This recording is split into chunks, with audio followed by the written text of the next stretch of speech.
सारा क्षणिक है और आत्मा एक नित्य है।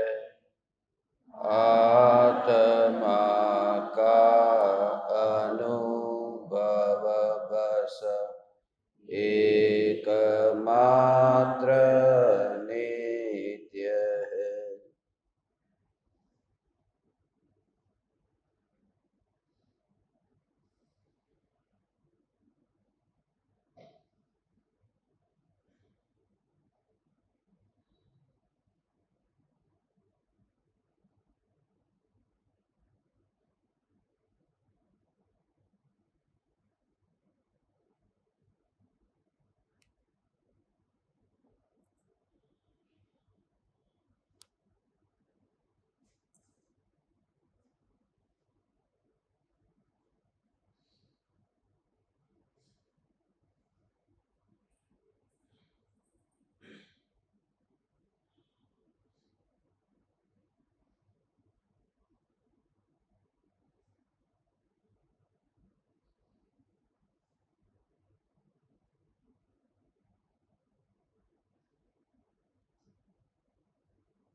चैतन्य स्वभावी भगवान आत्मा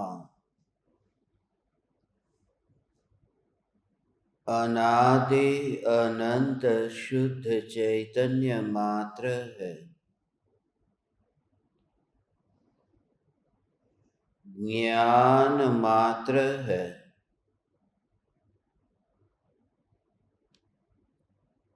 मैं शुद्ध चैतन्य मात्र, ज्ञान मात्र भगवान आत्मा हूँ।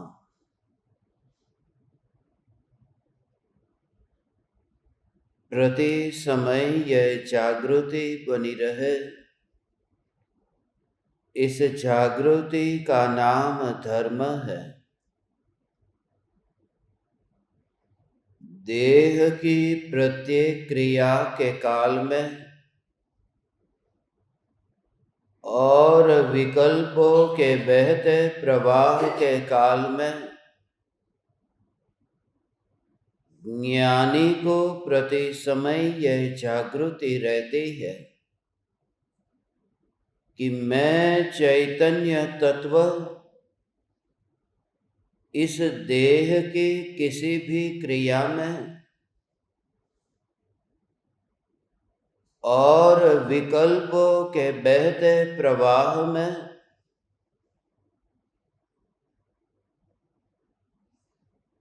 कहीं भी मिला नहीं हूँ, ऐसा शुद्ध चैतन्य तत्व मैं हूँ।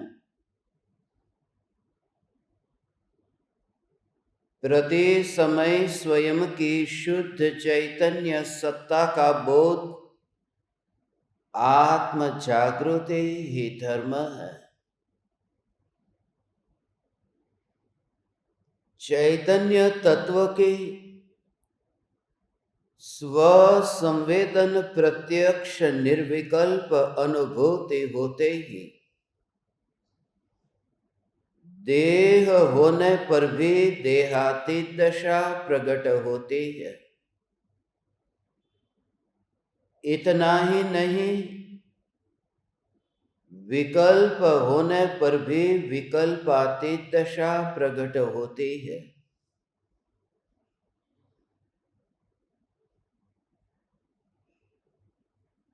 देह और विकल्प ये दोनों ही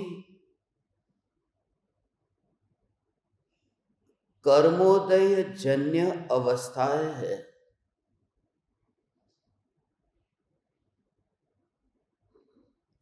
और जो कर्मोदय जन्य अवस्था है उसका स्वाभाविक अवस्था के साथ में कोई संबंध नहीं है। जो स्वाभाविक अवस्था है वह जानन धारा है। यह जानन धारा में तीव्रता और मंदता नहीं होती। इस जानन धारा में उतार चढ़ाव नहीं होता। इस जानन धारा में कहीं अवरोध नहीं आता, अंतराय नहीं आता। यह जानन धारा स्वयं ही स्वयं से बह रही है। जो देह के अनंत परमाणु हैं, उन परमाणुओं का बैर बिखेर होना होता है। फिर देह भी नया नया मिलता है। अभी मनुष्य का देह है तो फिर कभी देव का देह मिलेगा। अभी क्रोध का भाव है तो फिर मान का भाव होगा। यह नियम जानो, जो उदय जन्य अवस्था है वहां पर नयापन होगा। वहां हर समय नवीनता होगी। एक रूपता नहीं होगी, विरूपता होगी। मगर जो ज्ञान की जानन जानन जानन धारा चल रही है, ये इतनी सहज और एक रूप है। और प्रत्येक आत्मा में यह कार्य सहज हो ही रहा है। यही दिखाई देता है। उस काय की वजह से उसे नदी नहीं कहा, पत्थर की वजह से उसे नदी नहीं कहा। नदी जो कहा गया है वह तो बहते पानी की वजह से है। पानी भी नहीं, बहता पानी, वरना तालाब कह देते, सरोवर कह देते, सागर कह देते। नदी क्यों? क्योंकि पानी सिर्फ पानी नहीं है, बहता पानी है। ऐसा ही ये ज्ञान का निरंतर प्रवाह बह रहा है। सिर्फ ज्ञान नहीं है, जानन धारा है। और इस धारा को देखने के लिए क्षेत्र की कल्पना मत करना कि क्षेत्र से इसका जानना होता होगा। ये जो जानन धारा है, इस जानन धारा का भाव काल क्रम से है। जैसे जैसे समय बीतता जाता है, यह जानन धारा ये बहती जाती है। इसलिए आपने सुना हो, क्षेत्र के साथ में एक शब्द का उपयोग होता है, वह विस्तार क्रम है। और काल के साथ में प्रवाह क्रम है। क्रमबद्ध पर्याय में ये दो बात खास आती है, विस्तार क्रम और प्रवाह क्रम। जो विस्तार क्रम है उसमें परिवर्तन नहीं हो सकता, ऐसे प्रवाह क्रम में परिवर्तन नहीं हो सकता। आकाश के जो प्रदेश है, वस्तु की बात नहीं, आकाश के प्रदेश की बात है। इस प्रदेश पर अभी ये उंगली है, फिर दूसरे प्रदेश पर गई, फिर तीसरे प्रदेश पर गई। ऐसी उंगली अलग अलग प्रदेश पर जाती है। तो उंगली के परमाणु जो है वो नए नए प्रदेश पर जाते हैं।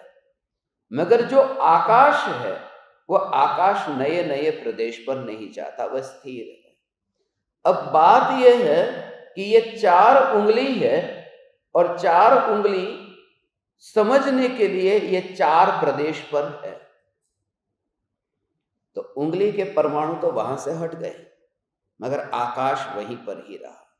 वहीं पर ही रहा इतना नहीं, जो पहले नंबर का प्रदेश था वह दूसरे नंबर पर नहीं गया। वो जा ही नहीं सकता। प्रदेश में गति नहीं होती, प्रदेश आगे पीछे नहीं जाता। क्योंकि ये प्रदेश उसके आगे के प्रदेश पर कैसे जाए? क्योंकि आगे के प्रदेश पर ऑलरेडी एक प्रदेश है, उसके आगे भी एक प्रदेश है, उसके आगे भी एक प्रदेश है। ऐसे असंख्य प्रदेश इस लोक में है। प्रदेशों में गति नहीं होती, फेरफार नहीं होता। और जैसे प्रदेशों में फेरफार नहीं होता, ऐसे ही पर्याय में भी फेरफार नहीं होता। विस्तार क्रम में परिवर्तन नहीं होता, ऐसे ही प्रवाह क्रम में भी परिवर्तन नहीं होता। और ये जो प्रवाह है, जानना जानना जानना जानना, ये प्रवाह है। वो प्रति समय कौन से ज्ञान की पर्याय किस ज्ञेय को जानेगी, अगले समय कौन से ज्ञान की पर्याय जो वह किस ज्ञेय को जानेगी, वह निश्चित है, उसकी रचना निश्चित है। जैसे आकाश की रचना निश्चित है, ऐसे ही ये आत्मा की जानन जानन जानन जानन जानन धारा, ये प्रति समय जो रचना है वह निश्चित है। ऐसा जहां पर ज्ञान में जानने में आता है, ज्ञान की जानन धारा में सुनिश्चितता देखी और किसी भी प्रकार की अपेक्षा न रही, क्योंकि मूल वस्तु तक पहुंच गया। मूल वस्तु तक पहुंच गया। एक पर्याय, दूसरी पर्याय, तीसरी पर्याय, चौथी पर्याय, ये पर्याय है। पहली पर्याय में मैंने जाना आदिनाथ भगवान की प्रतिमा सामने थी। दूसरी पर्याय में फिर अजितनाथ भगवान को जाना। तो एक पर्याय, दूसरी पर्याय, तीसरी पर्याय अलग अलग विषय को जानती है। और एक पर्याय दूसरी पर्याय में कहीं नहीं जाती। पहली पर्याय को पूछो कि कौन, वह कहती है आदिनाथ भगवान। दूसरी पर्याय को पूछो कि कौन, वह कहती है अजितनाथ भगवान। ये पर्याय नाम लेती है उन ज्ञेयों का, मगर उन पर्यायों को एक और करके उन पर्यायों का जो नाथ है, ऐसा जो ज्ञान है, वह ज्ञान मात्र है। वह मात्र जो है, उस मात्र ज्ञान को देखना। जो कहता है कोई आदिनाथ को मानता है, कोई शिव को मानता है, कोई राम को मानता है, कोई अल्लाह को, कोई जीसस को, ये सब अलग अलग को मानने वाले, ये सब मत है। सत्य यही है। आकाश से तुम देखोगे तो सत्य यह दिखेगा। हाँ, संप्रदाय में बैठोगे तो लगेगा कि मेरा तो धर्म है और बाकी सब लोगों का मत है। नहीं, जितनी भी दृष्टियां है वह सभी दृष्टियां मत है। और ज्ञान की पर्याय में ज्ञेय जानने में आता है, तो उस ज्ञान को कहो तेरा क्या मत है, वह कहती है टेबल है। दूसरी पर्याय बोल क्या है, कुर्सी है। तीसरी पर्याय को पूछो क्या है, खिड़की है। ये जो ज्ञान की पर्याय, और उसका मत छूट जाना और मूल वस्तु तक पहुंच जाना। बच्चों से बात मत करना, मां के पास पहुंचना, उसकी जो मूल वस्तु है। इसलिए तब जो है कि जब मत से मुक्त हुआ, और मत जहां से निकलता है, मत माने ज्ञान की अवस्था, वह मत जहां से निकलता है उस मूल वस्तु तक पहुंच जाना, माने वो मति तक पहुंच गया। और वो मति जो है, उस मति में ही, माने उस ज्ञान सत्ता में ही जिनका एकत्व हो गया है, वह आत्मा सम्यक दृष्टि है। सम्यक दृष्टि का ही दूसरा नाम सुमति नाथ है। मत से हट करके मति तक पहुंचा। मति में भी वह सत्ता मात्र पर जोर आया, एकत्व हुआ और सम्यक दर्शन प्रकट हुआ। आज जो ज्ञान के 5 भेद है, मति ज्ञान से केवल ज्ञान तक, उन 5 भेदों से न्यारा ऐसा जो ज्ञान है, जो सुमति नाथ है, उनके जीवन चरित्र पर हम चर्चा प्रारंभ करते हैं। सुमति नाथ सुमति थे।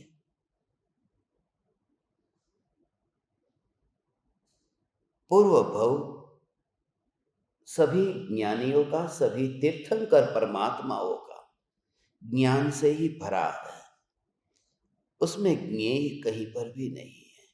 इसलिए ज्ञान ज्ञान ज्ञान ज्ञान ज्ञान ज्ञान ज्ञान ज्ञान ज्ञान ज्ञान ज्ञान ज्ञान, उस ज्ञान को पकड़ने का भाव क्या है तुम समझ पाओगे। जैसे एक थैली है, वह जो थैली इतनी मूल्यवान है कि जिस थैली में सोने के तार,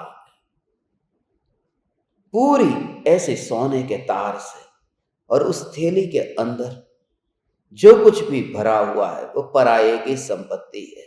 उसमें ठिकरे भी हो, उसमें जो कुछ भी पराये का माल सामान, मिट्टी कंकड़ भरा हुआ है, और उस थैली में से जैसे ही थैली को उल्टा कर दिया तो उसमें से वह सब निकल गया, मिट्टी गई, कंकड़ गया, ठिकरा गया, और जैसे ही सब निकल गया और थैली खाली हो गई। उस समय जब तुम थैली को पकड़ करके रखते हो और उस समय तुम दुखी नहीं होते हो, वो इसका कारण क्या है, जोर किस पर है? पहली बात तो ये कि जो गया है उसको मैंने पकड़ा नहीं था। दूसरी बात ये कि जो मूल्यवान है वह तो यहीं पर ही है, पकड़ा हुआ, और वह तो छूटा नहीं है। थैली में से सोने का एक तार भी नीचे गिरा नहीं है, वो बस ठिकरे ही गए। तो ऐसे एक समय की पर्याय, अब मैं इस समय की पर्याय में हजारों शास्त्रों को जानता हूं, और उसके बाद में फिर मैं शास्त्रों को जानता नहीं हूं, थोड़ी देर जानता हूं फिर नहीं जानता हूं। ऐसा बहुत बार होता है। कभी 1500 शास्त्रों को मैं जानता हूं, उसके बाद में एक भी शास्त्र का एक भी वाक्य याद ही नहीं होता। कभी कोई भी भाषा में पूरी डिक्शनरी बोल दूं और उसके बाद में एक शब्द का ज्ञान न हो। मैं तुम्हें मति के बारे में कहता हूं, क्योंकि तभी सुमतिनाथ का जीवन समझ में आएगा। ज्ञान की पहले समय की पर्याय में जो ज्ञेय जानने में आते हैं, और उस ज्ञेय ज्ञान में से अगले समय की पर्याय में खाली हो जाते हैं कि नहीं है, अभी कुछ भी नहीं है, कोमा में चला गया, बेहोश हो गया, घायल हो गया, ऐसी जो स्थिति है। अंतर में सम्यक दृष्टि ज्ञानी धर्मात्मा को वो पता ही नहीं है ओ कि कौन सा ज्ञेय सम्यक दृष्टि, क्षायिक सम्यक दृष्टि को। जिस समय पवनंजय ने अंजना को देखा और अंजना के रूप पर वे मोहित हुए, चारित्र मोह तो बाकी था न, अंजना के प्रति वे मोहित हुए और मोहित में ही बेहोश हो गए, वहीं पर ही ढल पड़े, पानी छिड़कना पड़ा, इतने बेहोश हो गए। और क्षायिक सम्यक दृष्टि, क्षायिक सम्यक दृष्टि किसी स्त्री को देख करके ऐसे बेहोश हो जाए, और वह स्त्री स्त्री नहीं थी, वह तो परस्त्री थी। क्योंकि परस्त्री का अर्थ यह नहीं होता कि किसी की पत्नी हो, परस्त्री का अर्थ है कि मेरी विवाहित स्त्री नहीं है, वह परस्त्री है। फिर वो किसी की बेटी हो, मां हो, बहन हो, पत्नी हो, या फिर कवारी हो, या फिर विधवा हो, सब परस्त्री है। और वह तो उस समय तो पर ही थी ना, सगाई भी कहां हुई थी। ये इससे मैं तुम्हें यह भी कह देता हूं कि सम्यक दृष्टि को पराई स्त्री के प्रति भाव आ सकते हैं।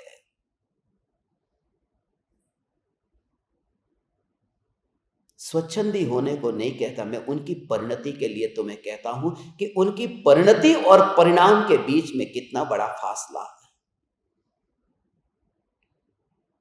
और थोड़ी देर बाद बेहोश हो जाता है, तो वहां पर कौन है उनका पता नहीं, वे कहां है उसका पता नहीं, यहां तक कि अंजना का भी पता नहीं। क्योंकि जिसको देख करके बेहोश हो गए उसका ही पता नहीं। ये थैली खाली हो गई, थोड़ी देर पहले थैली में सब भरा था, अब थैली खाली हुई। मगर खाली थैली में भी थैली की पकड़ नहीं छूटी है, और जब भरी हुई थैली थी तब भी थैली में जो है उसे तो पकड़ा ही नहीं था, तब भी थैली को ही पकड़ा था। इस वजह से नयापन नहीं लगता, वह धारा चलती रहती।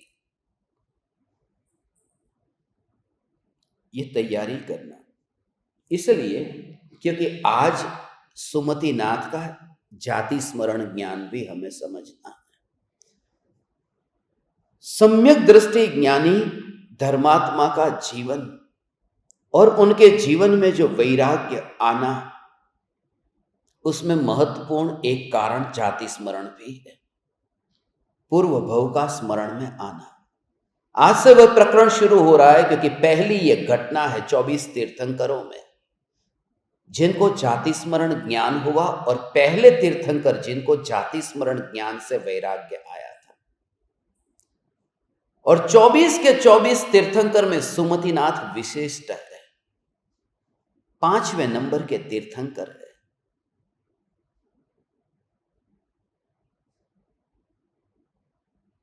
सुमतिनाथ 24 तीर्थंकर में नंबर 1 पर आते हैं क्योंकि 24 तीर्थंकर में सबसे अधिक गणधर सुमतिनाथ के थे। मति और उनके भी गणधर सबसे अधिक 116 गणधर थे। महावीर भगवान के तो सिर्फ 11 थे, सुमतिनाथ के 116 थे। कल रात्रि में मुझे यह विचार चल रहा था, सुमतिनाथ का प्रकरण आज लेना है 116, मगर कल जो मैंने आपसे कहा था कि सुमतिनाथ से भी ज्यादा गणधर तो मेरे हैं, 142 है। सुमतिनाथ के 116 ही थे, 116 थे। और होता है काल बदलेगा, हे ज्ञान दीपक कभी हम होंगे। हम अभी जम्बू द्वीप में रहते हैं। जम्बू द्वीप के बाद में एक दूसरा द्वीप है, उसका नाम धातकी द्वीप है, उसको धातकी खंड बोलते हैं। उसमें 2 पर्वत है, मेरू पर्वत है, एक पूरब में है एक पश्चिम में है, पूरब पश्चिम में, और दोनों ओर विदेह क्षेत्र है। ये विदेह क्षेत्र का वर्णन है। उसमें जो पूर्व दिशा में विदेह क्षेत्र है, उस विदेह क्षेत्र में सीता नाम की नदी है, वहां पर भी सीता नदी है। ये नाम सब सीता नदी है। ये ज्ञान की धारा जो है, ये सती सीता, सीता सत में से जो बहने वाली वो सती है, यही सीता है, ये सीता है। एक देश है वहां, जैसे हमारा भारत देश कहते हैं, ऐसे ही वहां का देश है, पुष्कलावती देश है। ये वहां के लोग की बात है। और हम जैसे उमराला में हैं, ऐसे ही वहां पर पुंडरिकिनी, पुंडरिकिनी नाम का नगर आपने सुना हो। उस नगर में पुंडरिकिनी पुरी, पुंडरिकिनी नगरी, सिमंदर भगवान जो भगवान, वो वहां के राजा थे। भगवान होने से पहले राजा थे, क्योंकि स्वाभाविक है, तीर्थंकर थे तो पहले संसार में रहते होंगे, भोगों में रहते होंगे। तब पुंडरिकिनी पुरी, पुंडरिकिनी नगरी, तो वहां जो नगर है, उस नगर के वहां पर सिमंदर राजा थे। ये राजा रानियों की कहानी है, हे ज्ञान दीपक। ये राजा रानियों की जो कहानी है, उसमें एक और राजा थे, क्योंकि राजा बदलते रहते हैं, नगर वही का वही रहता है। और उस नगर में रतिशेन नाम के महाराजा थे। सिमंदर जैसे सिमंदर महाराजा, ऐसे रतिशेन नाम के महाराजा विदेह क्षेत्र में थे। और रतिशेन महाराजा जो है, वही सुमतिनाथ भगवान का जीव था, ऐसा पुराणों में लिखा है। मैं ज्यादा हिस्ट्री वो नहीं बताता हूं, और बताता हूं तो भी पढ़ करके बताता हूं। मैं तुमसे प्रामाणिकता से कहता हूं, मुझे याद नहीं रहता ये सब। ये सामने लिखा हुआ है, मैं लिख करके आया हूं, मुझे याद नहीं रहता। बच्चा हूं, बच्चे की तरह साफ कह देता हूं,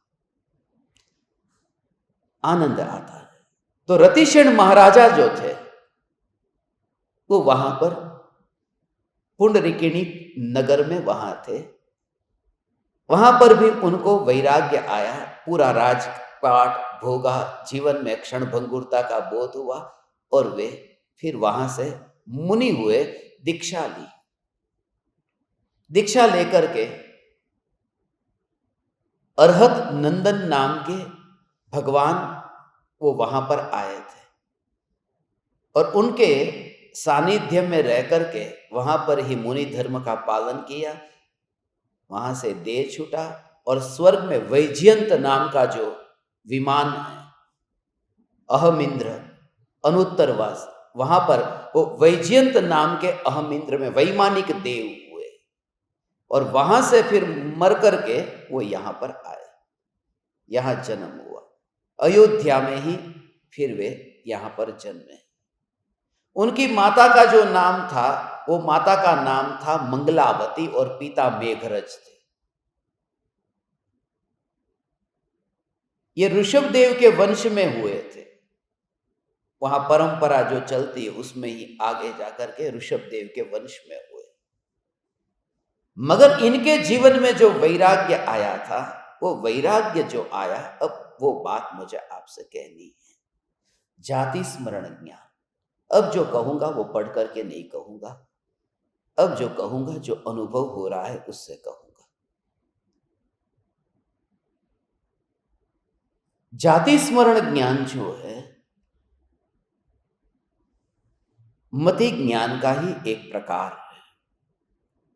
अज्ञानी को भी हो सकता है, ज्ञानी को भी हो सकता है, उसमें कोई विशिष्टता नहीं है।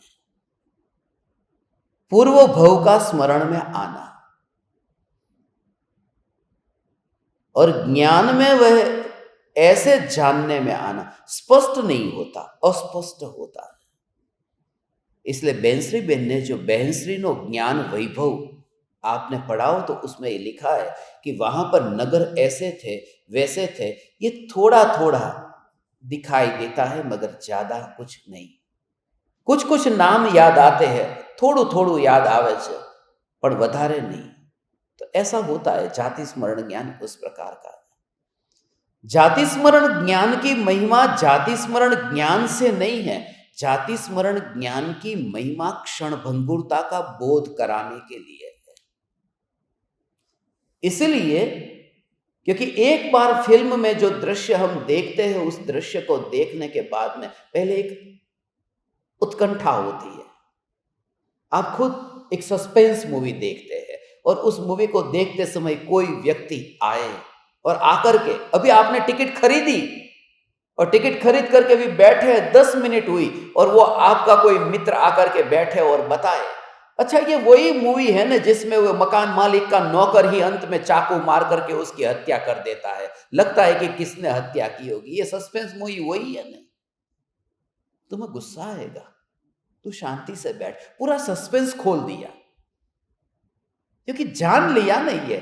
जब सस्पेंस मूवी देखते क्या होगा क्या होगा, उसमें भी मजा आता है, क्या होगा। इसलिए क्रिकेट का हाईलाइट मैच देखने में इतना मजा नहीं आता, लाइव में मजा आता है कि क्या होगा। जो मैच खेला गया उसको देखने वाले बहुत कम लोग होते हैं, मगर लाइव के लिए, अब भारत और ऑस्ट्रेलिया का मैच था, यहां अहमदाबाद में फाइनल था, तो 1,19,000 की टिकट मिल रही थी।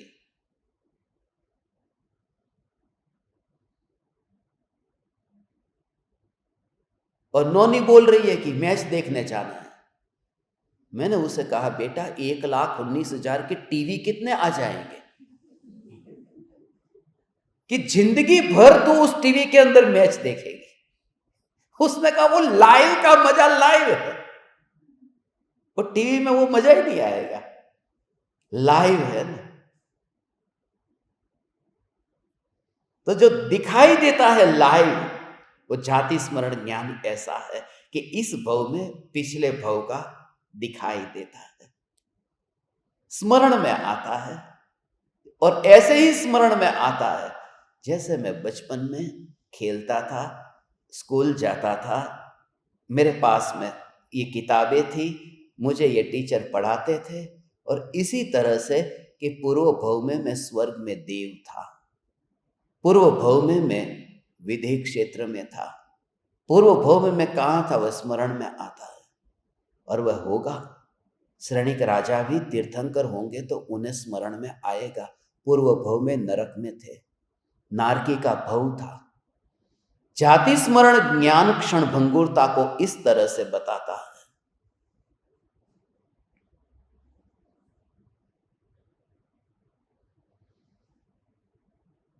मैं पूर्व भव में राजा था, मैं पूर्व भव में राजा था, ये मेरी कहानी कह रहा हूं। मैं पूर्व भव में राजा था, मेरी रानियां थी, मेरे राजकुमार थे, मेरा साम्राज्य था, बड़ा वैभव था, और वहां के महलों की चमक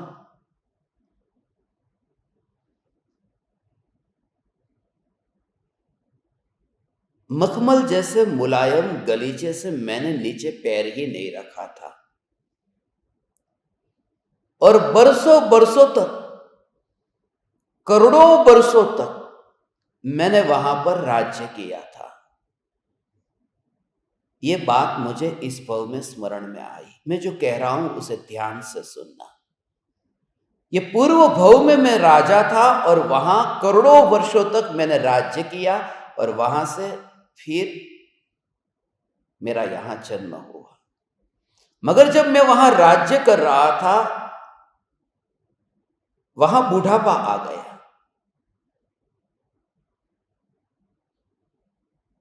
उस समय मैं बीमार पड़ा, तो मेरे आसपास में जो रानियां थी वे रानियां रो भी रही थी और सांत्वना भी दे रही थी।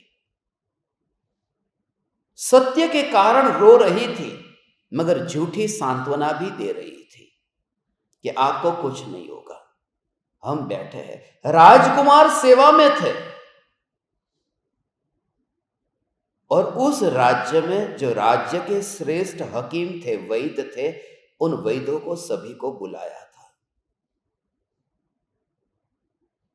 और जो राज्य के श्रेष्ठ वैद्य और हकीम वहां पर आए, उन्होंने भी सत्य को तो देख लिया था, मगर झूठी सांत्वना उन्होंने भी दी थी।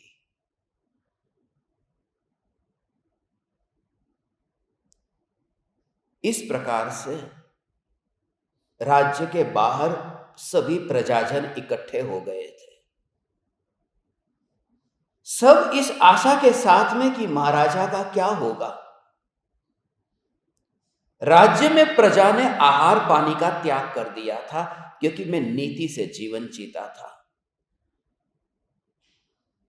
मैंने प्रजा का बहुत बहुत बहुत प्रजाजनों का बहुत ध्यान रखा था। उनकी सभी आवश्यकताओं की पूर्ति मैंने की थी। मैंने किसी का भी अहित राजा के भव में नहीं किया था। वहां मैं प्रामाणिक था, बेईमानी से कोई काम नहीं किया था। और चारों ओर राजकुमार, रानियां, वैद्य, मंत्री, सेनापति, ये सब, और चारों ओर ये सब वैभव था।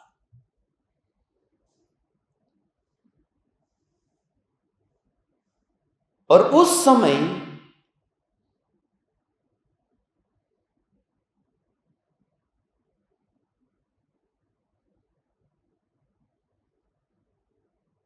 सभी लोग जो आसपास में बैठे हैं, चुप बैठे हैं, मगर सांत्वना नहीं, कुछ नहीं होगा, कुछ नहीं होगा, कुछ नहीं होगा। भीतर में सब जानते, मौत सबको दिख रही है, और मुझे भी दिख रही थी। मरना सबको एक दिन, अपनी अपनी बार। मरना तो है ही सभी को, मगर अपनी अपनी बार। सबका अपना अपना समय आता है, एक ही दिन नहीं मरना है। राजा, राणा, चक्रवर्ती, छत्रपति, हाथीन के असवार, मरना सबको एक दिन, अपनी अपनी बार। वो छत्रपति, वह राजा, सबको एक ना एक दिन मरना है। और उस समय सीधा ही पर्दा गिर गया।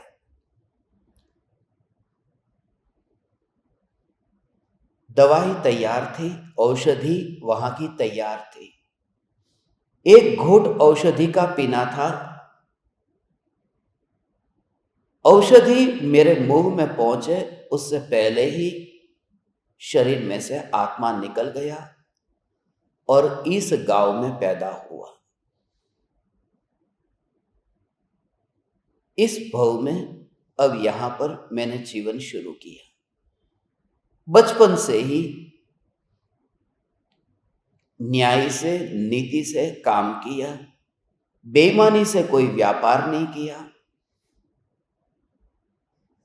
पापी हूं तो पापी हूं तो बता दिया, झूठा हूं तो झूठा बता दिया, जो था वह सब बता दिया।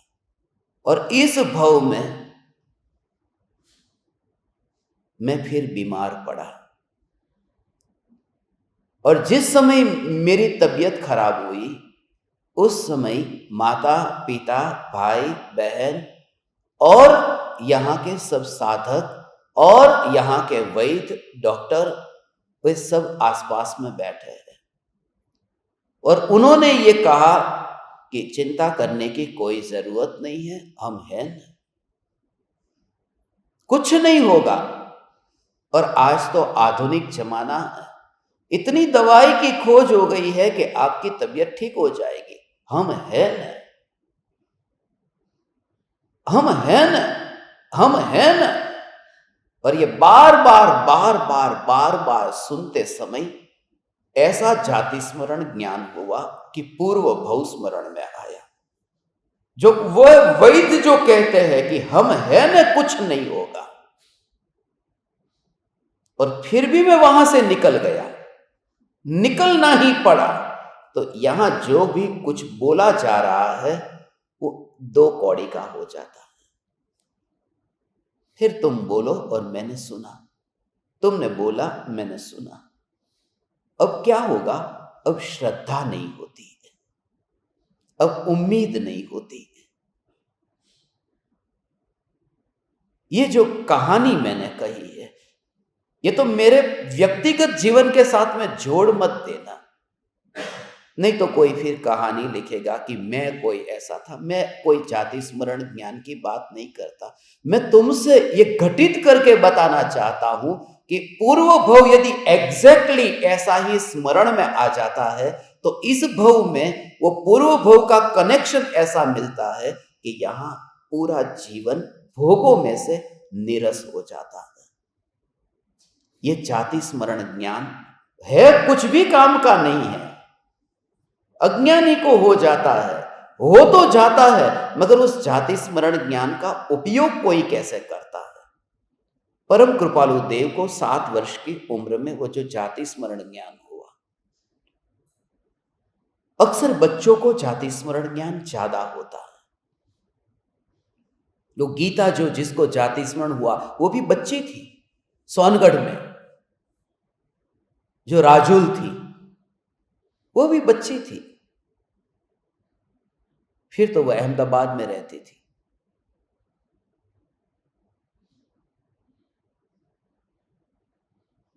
मेरी पहचान भी हुई थी गुरुदेव के समय में। गुरुदेव पूछते कौन है तेरा नाम? गीता। तो राजुल कौन है? कि वह भी मैं ही तो हूं। तू ही गीता, तू ही राजुल। होता है पूर्व भव में, वहां पर जूनागढ़ में, वहां से मर करके फिर कुछ यहां पैदा हुई, पूर्व भव स्मरण में आ गया। ऐसा होता है, पूर्व भव का ज्ञान हो जाए। मगर रिपीटेशन, एक ही फिल्म को फिर दोबारा देखने में ऊब आती है बस। अब तो वही भोगों का फिर पुनरावर्तन जो होता है, उससे सुमति नाथ को ऊब पैदा हुई। क्योंकि पूर्व भव का जो स्वर्ग का वैभव और इस भव का वैभव, वो पूर्व भव का जाति स्मरण ज्ञान हुआ, और यहां का वैभव का नगर का, अयोध्या नगर की जो शोभा थी, उस शोभा को देख करके कि ये तो कुछ भी नहीं है पूर्व भव का, और उसे भी छोड़ करके यहां आना पड़ा है, तो ये भी कहां रहेगा। इससे पहले कि ये छूट जाए, मैं ही उसे छोड़कर जंगल में चला जाऊं। ये समझदारी इसमें है। मृत्यु उसे छुड़ा दे, उससे पहले ही वैराग्य से वे छूट जाए। हे ज्ञान दीपक, हम मुनि होंगे, हम ऐसे ही बोझ से भरेंगे, हम ऐसे ही बोझ से भरेंगे। और जिनके अंतर में इस पंचम काल में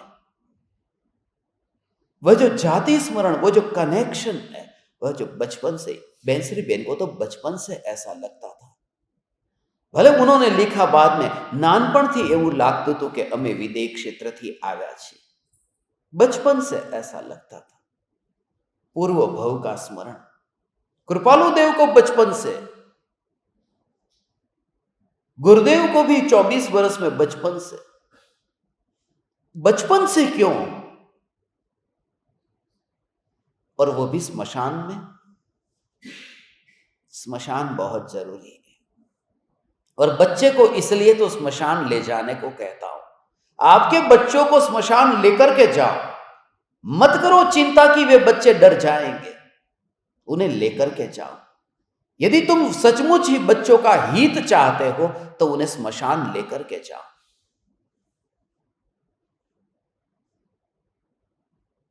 14 साल का हो उससे पहले लेकर के जाओ।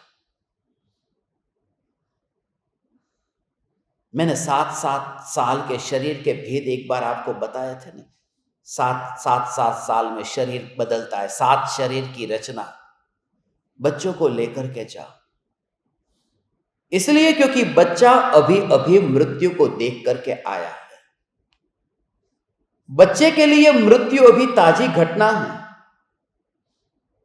पिछले भव में से मरण हुआ, 7 साल पहले ही, 8 साल पहले ही उसने मौत को देखा है।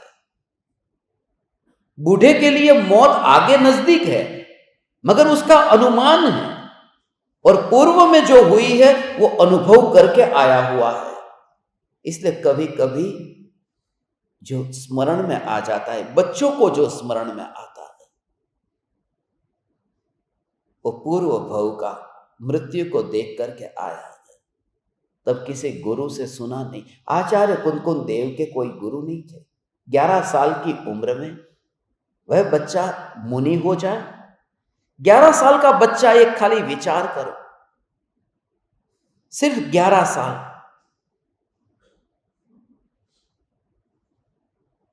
और छोड़ने को भी तैयार हो गए।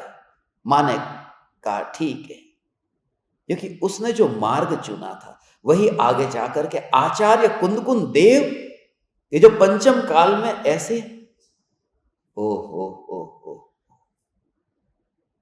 बस ये जो मुनि का स्वरूप ऐसा है, ऐसा मुनि का स्वरूप है।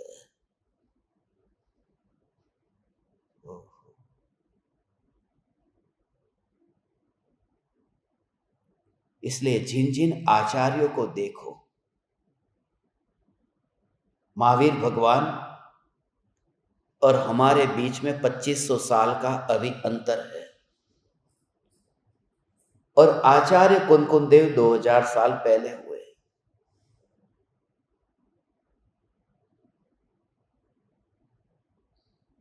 2500 साल और 2000, उसके बीच में 500 साल का, 500 वर्ष का जो गैप है, वो 500 वर्ष का टुकड़ा महत्वपूर्ण है।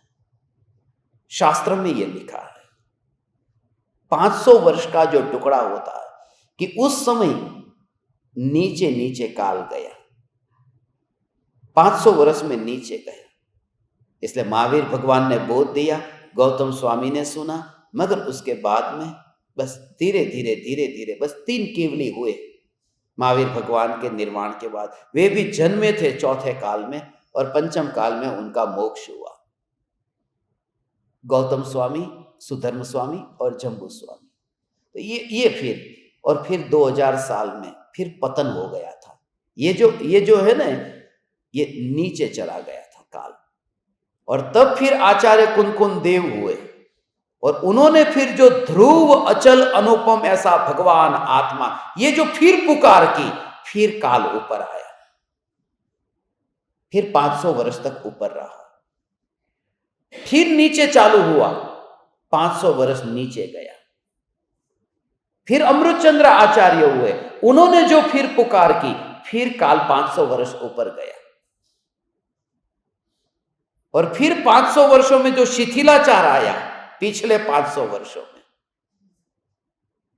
इसलिए जो महान संत 1,000 बरस के अंतराल में हुए, 2000 साल पहले कुंदकुंदाचार्य, 1000 साल पहले महान संत जो क्रांतिकारी, जिन्होंने गिरते हुए काल में उसकी पुकार करके, तो अमृतचंद्र आचार्य हुए, और फिर अभी 1000 वर्ष पूरे हुए। इससे मैं क्या कहना चाहता हूं कि अब फिर से एक कोई मुनि होंगे जो दूसरे कुंदकुंद आचार्य, दूसरे अमृतचंद्र आचार्य होंगे, और वह हम होंगे, वह हम होंगे। ये वही काल आ गया है। इसी काल में पैदा क्यों हुए? जो गुरुदेव का और कृपालु देव का स्वप्न भी अधूरा रहा है, उसे हम पूरा करेंगे। नहीं तो इसी काल में, इसी जगह पर, और ऐसी ध्रुव की पुकार, ये क्यों हुआ है? और ये पूर्व भव का संस्कार। नहीं तो बहुत से लोग थे, बहुत से लोग थे, ये ऐसा क्यों हुआ है?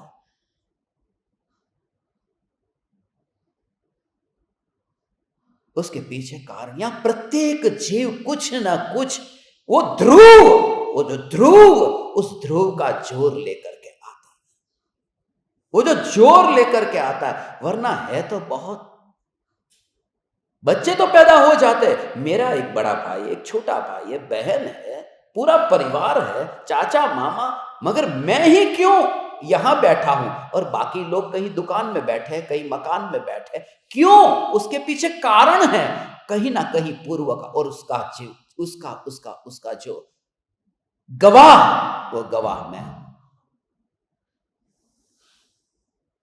इस पूर्व भव का कोई कनेक्शन है। नहीं तो एक भाई मजदूरी करता हो और दूसरा भाई जिंदगी ध्रुव के लिए कुर्बान करने को तैयार हो, तो कुछ कारण हो सकता है। और ये मेरी नहीं, ये तुम्हारी भी अपने अपने परिवारों की विचार कर लेना कि तुम्हारा बेटा कहां बैठा है, तुम्हारे बेटे की बहू कहां बैठी है, ये सब लोग कहां कहां बैठे हुए, तुम खुद विचार करो ना। तुम अपने पति को मना नहीं पाते, बच्चों को तो दूर, पति के साथ तो 50 वर्ष तो रहे ना, 40 वर्ष तो रहे ना। उस पति को तुम विचार में परिवर्तन नहीं ला सकते हो, और तुम्हें इसके बिना रुचता नहीं है। इसका अर्थ कि तुम्हारे आत्मा में ही वो संस्कार पूर्व भव का है, बाकी किसी का नहीं है। और ऐसे सिलेक्टेड, ऐसा कहते हैं न भगवान, ये ऐसा ये स्वरूप है। हे ज्ञान दीपक, हे चैतन्य परमात्मा। कल किसी की शादी होने वाली थी, तो कोई बाजार में गया था। क्या खरीदने गए थे बाजार में? सोने की कौन सी वस्तु खरीदने गए थे? मंगलसूत्र खरीदने गए थे। तो वो मंगलसूत्र खरीदने, किसी की शादी है, मुझे बताया कि वो लोग मंगलसूत्र खरीदने गए। मंगलसूत्र, उसमें जो दाने होते हैं, एक दूसरा तीसरा, एक एक मोती, एक एक दाना, एक एक दाना। आपको पता है कि जो आपके मंगलसूत्र में जो हीरे है, आपके मंगलसूत्र में जो मोती है, जो भी उसमें रत्न जड़े थे, रत्न है, वो सब एक ही खदान में से नहीं है। एक कहां, दूसरा कहां, तीसरा कहां, कैसे कैसे करते करते करते वो ये यहां पहुंचे, और पूरा यहां पहना हुआ था।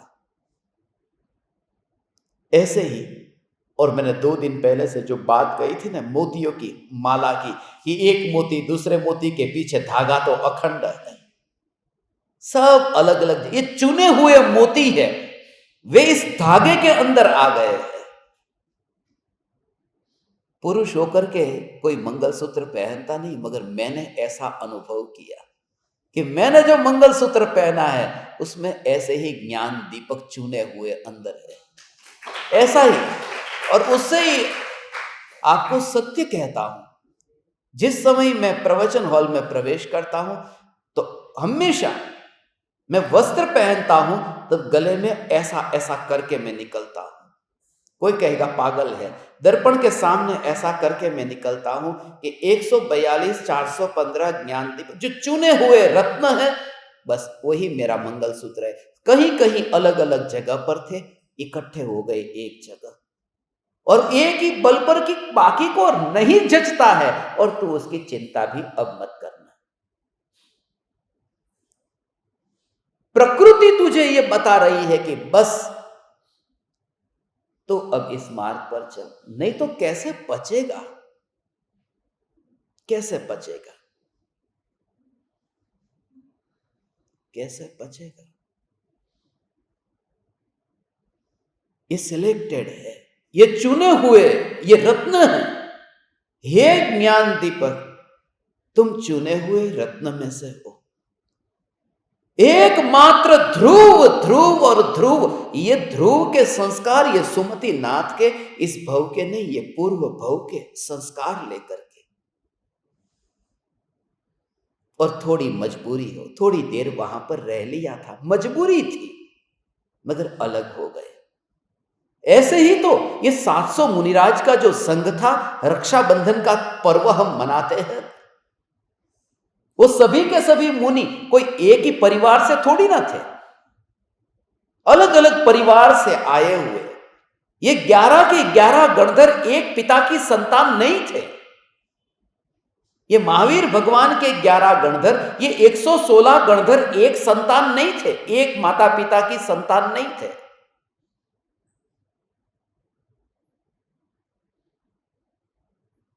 कोई कर्म के उदय से अलग अलग जगह पर जाना हो गया था। कुछ कर्म अलग होते हैं, उस वजह से फल उसका ऐसा मिलता है। जैसे कैसा होता है कि थाली के टेबल पर अपन बैठे भोजन कर रहे, मैंने रसगुल्ला खाया, आपने भी रसगुल्ला खाया, आपने भी खाया, सब रसगुल्ला खा रहे, मगर उसमें सबके भाव अलग अलग है। उस वजह से सबको कर्म भी अलग अलग प्रकार के बंधे, और अलग अलग प्रकार के कर्म बंधे। तो कोई अहमदाबाद में पैदा हुआ, उसके फल में, कोई किसी और जगह पर पैदा हुआ, कोई मुंबई में पैदा हुआ, कोई धनवान परिवार में, कोई निर्धन परिवार में, ऐसे ही सब अलग अलग जगह पैदा हुए। तो परिणामों के कारण जीव की गतियों में, बाहर के संयोगों में परिवर्तन होता है, संयोगों में फेरफार होता है, अलग अलग विविधता होती है। ये जो बाहर का वैविध्य दिख रहा है वो परिणामों का फल है, और फिर से यहां जो मिलना हो रहा है वो संस्कार का फल है। वो संस्कार तो यही थे ध्रुव के, यही चैतन्य के, नहीं तो रुचिकर ही नहीं लगता, सुहाता ही नहीं, सुनते ही उल्टी हो जाती है।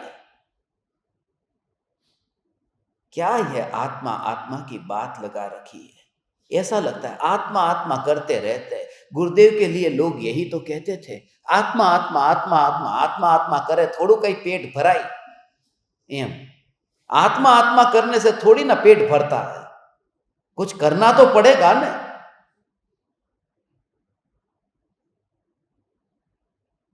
हे ज्ञान दीपक, ये जो संस्कार है अंदर में, ये संस्कार कुछ ही विरले को समझ में आते कि संस्कार अलग है, परिणाम अलग है, और परिणति अलग है आत्मा के अंतर में। ये कौन जीव कहां कहां से कैसे यहां आकर के मिला है। निश्चित रूप से सुमतिनाथ पूर्व भव में जो स्वर्ग में से यहां पर आए, किसी से कुछ बोध नहीं लिया। ये एक गजब की बात है। जाति स्मरण माने अपना खुद का ही, दूसरे से तो कुछ लिया ही नहीं है, खुद का ही अनुभव है और खुद ने ही वह पाया है।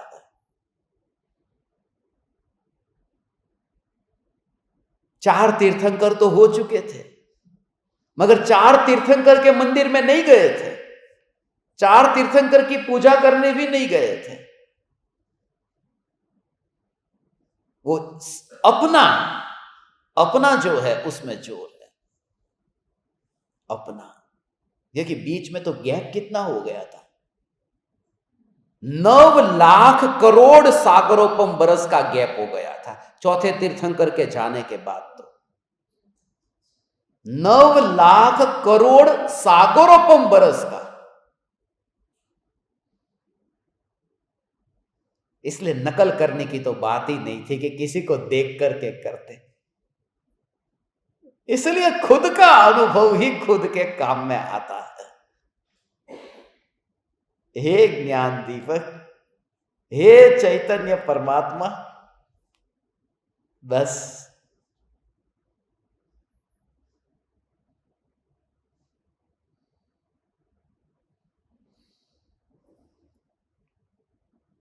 अपनी ही सुनो और ज्ञानी पुरुष की अंतर की जो अनुभूति है उस अनुभूति तक पहुंच करके ये पहचान करो। सिर्फ मंदिर से मूर्ति से कुछ नहीं होगा, वह अनुभूति वो स्वयं की हो। मैं ओशियानिया के एक देश में था, किरिबाती में। कुछ पादरियों के साथ में वहां मुलाकात हुई थी, हमारा सत्संग हो रहा था। बहुत दूर है, बहुत दूर। गूगल के ऊपर 8 बार जूम इन करोगे, नहीं जूम जूम करोगे, तब जाकर वो देश दिखेगा। होनोलुलु के नीचे है। वहां पर उन्होंने मुझे बात करते करते एक जो कहानी कही थी मुझे बहुत अच्छी लगी थी। एक छोटा सा तालाब था, उस तालाब में 3 मछलियां थी।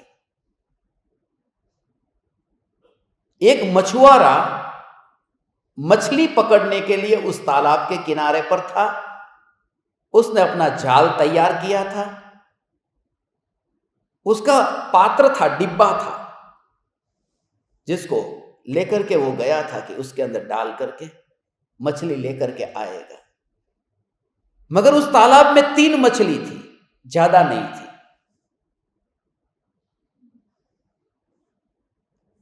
उन 3 मछलियों के नाम थे। पहली मछली का नाम था बुद्धि, दूसरी मछली का नाम था मंदबुद्धि और तीसरी मछली का नाम था बेबुद्धि।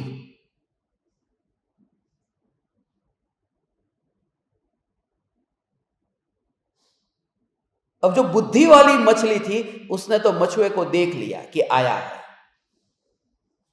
इसलिए उसने क्या किया कि मछुए को देख करके सीधी ही छलांग लगाई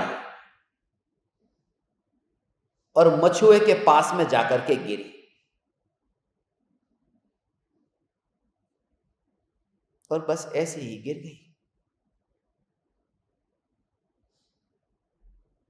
मछुए ने मछली को हाथ में पकड़ा, उसने देखा कि यह तो मरी हुई मछली है, छलांग लगाते ही गिर करके मर गई है, इसको रख करके क्या करूं। उसने दूर फेंक दिया। जो मछली ऐसे दूर नहीं जा सकती थी, मगर उसने मछली को बहुत दूर फेंक दिया कि यह काम की नहीं है, मरी हुई है। जो मंदबुद्धि नाम की दूसरी मछली थी उसने भी ऐसा ही किया कि सीधी छलांग लगा करके मछुए के पास में। मछुए ने मछली को पकड़ा और देखा कि इसकी सांस तो चल रही है, क्योंकि दूसरी मछली को यह पता नहीं था कि पहली मछली जब वहां गई उसने सांस रोक दी थी, इसने सिर्फ नकल की है।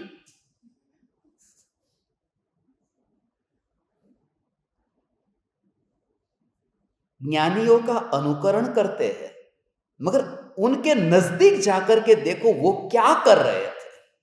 उनके पास में जाकर के नहीं देखा, दूर से ही अनुकरण किया।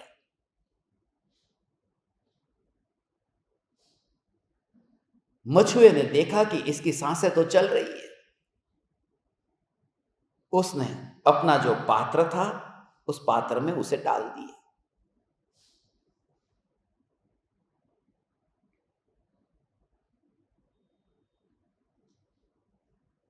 मगर पात्र में डालने के बाद में उसने तो उसका ऊपर का मुंह था उसको बंद नहीं किया था।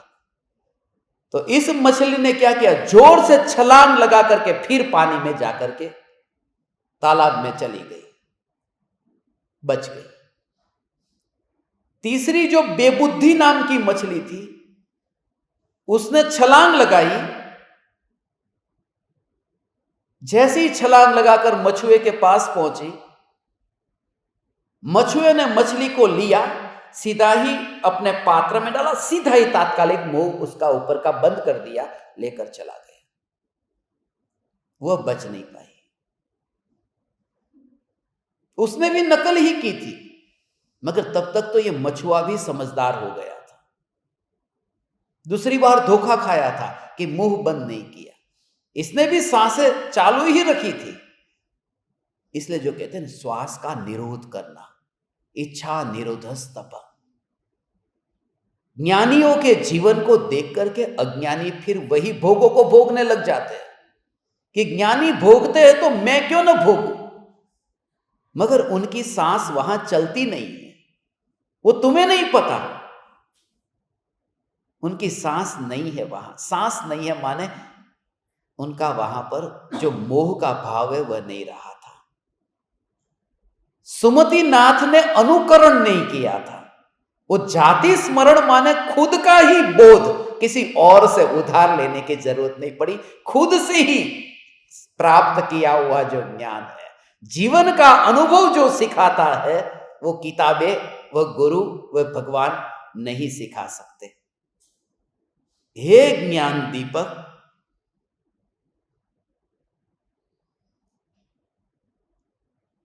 समय तो हो गया, 11:05 हो गई।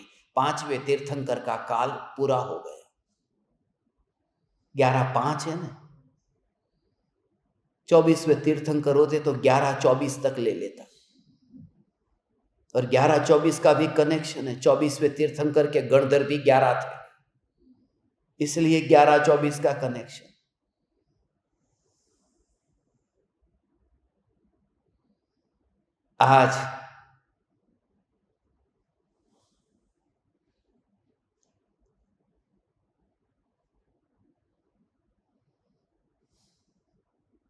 आज से जाति स्मरण ज्ञान का प्रकरण चलेगा।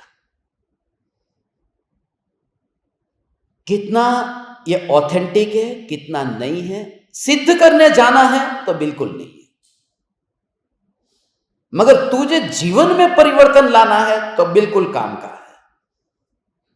बस परिवर्तन लाना है तो काम का है, बहुत काम का है जाति स्मरण।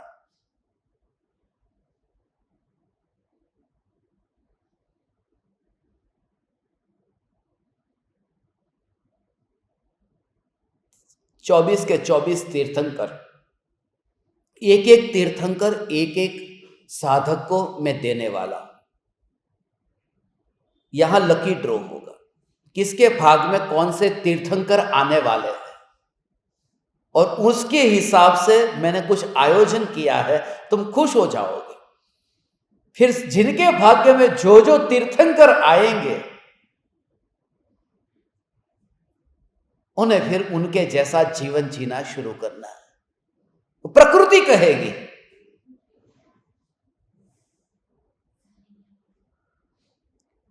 और ऐसा सोचना भी मत मेरे भाग्य में ऋषभ देव आए तो 83 लाख पूर्व वर्ष का आयुष्य भोगो। महावीर भगवान भी आ सकते हैं, 30 साल में घर छोड़ना पड़े। मगर उसके लिए, और जो कौन बनेगा केवल ज्ञानपति, ज्ञान दीपकों के साथ में भी हम ये अद्भुत गेम खेलने वाले हैं। कौन बनेगा केवल ज्ञानपति। जैसे वो अमिताभ बच्चन का आता है ना, यहां पर करेंगे अध्यात्म का, रात के समय सत्संग के बाद में करने वाले हैं। कम से कम 3 बार 4 बार तो करेंगे, बहुत आनंद आएगा। और उससे पता भी चलेगा कि तुम कितना सुने हो, सोए हो या सुने हो।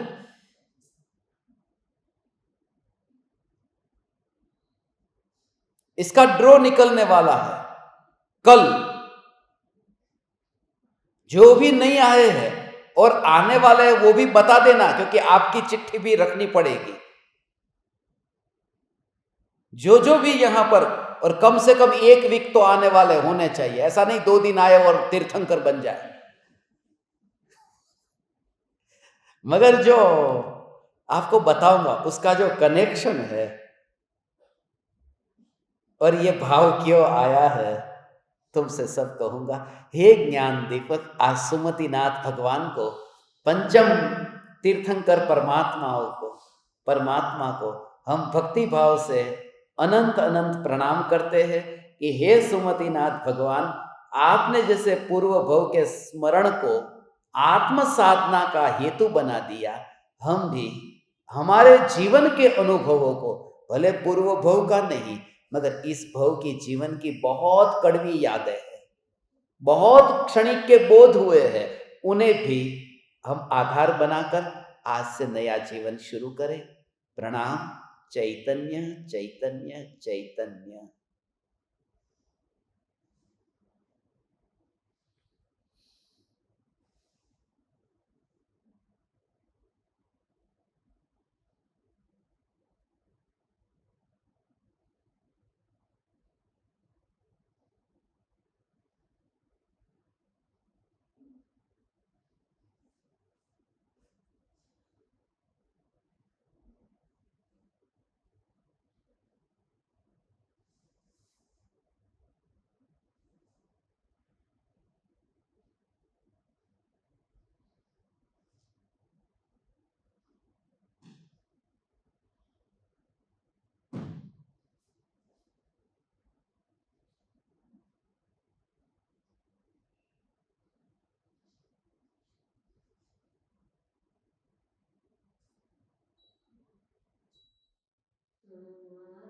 अहो अहो श्री सद्गुरु, करुणा सिंधु अपार,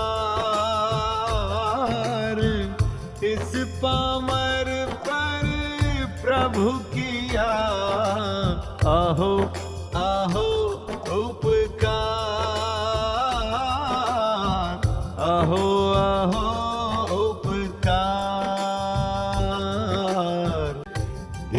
सहित जिनकी दशा, वरते देहातीत, उन ज्ञानी के चरण में हो वंदन अगणित, हो वंदन अगणित, अगणित, हो वंदन